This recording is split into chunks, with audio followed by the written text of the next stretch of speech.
এইবাৰ আমাৰ 135তম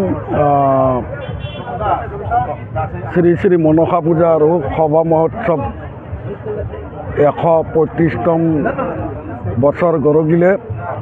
আৰু এইবাৰ এটা মানে আমাৰ ভাল লাগছে কি প্ৰত্যেকজন মানুহে বিনা মানে একদম ভক্তি অৰ্চনাত মানে গাঁৱৰ ৰাইজে গোটেইখিনি ৰাইজে ওলাই আহি আমাক ইয়াত অংশগ্ৰহণ কৰি আমাক সহায় সহযোগিতা আগবঢ়াইছে।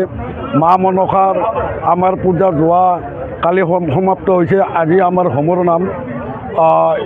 এই মহাপ্ৰভু গোপীনাথ দুটি আমাৰ বিগ্ৰহ আছে গাঁৱৰ। আজি আমি নাজানো কেতিয়া কি হৈছিল, তথাপিও আমাৰ দুটি বিগ্ৰহত পূজা আৰম্ভ হয়।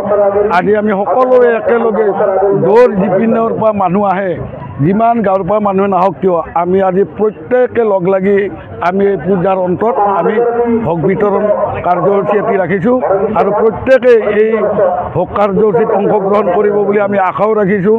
আজি আমাৰ চতুৰ্থ দিন। আজি আপোনালোকৰ চতুৰ্থ দিন, অহাকালি আপোনালোকৰ পঞ্চম দিন। কালি কি কি কাৰ্যসূচী আছে আপোনালোকৰ? কালি আমাৰ প্ৰথমতে আছে ৰাতিপুৱাই আমি চাফাইখন কৰিম আৰু ইয়াত যিখিনি আমাৰ বিশেষ ধৰণৰ কাম কাজ আছে সেইখিনিৰ লগতে আমাৰ সন্ধিয়া ঠিক 5 বজাৰ পৰা সাংস্কৃতিক সন্ধিয়া আৰম্ভ হ'ব। যিটো সাংস্কৃতিক অনুষ্ঠানত আমাৰ গীতালি কাকতি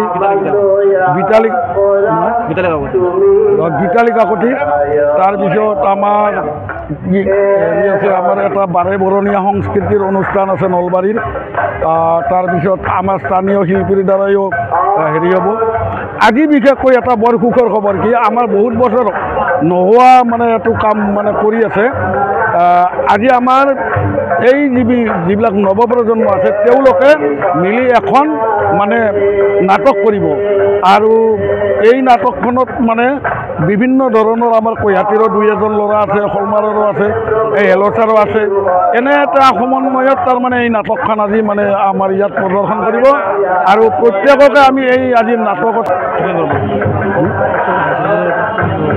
আচ্ছা এইটো আমাৰ আচলতে অলপ বেয়া লাগিছে, যদিও আমাৰ বহুত বছৰ আজি প্ৰায় চন্দ্ৰপাটোৱাৰী ছাৰে আমাৰ মূলদুৱাৰ উদ্ঘাটন কৰি আহি আছিল। এইবাৰ তাৰমানে তেখেতৰ কৰ্ম অনুযায়ী তেওঁ আহিব উপস্থিত থাকিব নোৱাৰিলে বিভিন্ন ধৰণৰ অসুবিধাৰ কাৰণে। সেইবাবে আমি সৰ্থেবাৰীৰ হায়াৰ ছেকেণ্ডাৰীৰ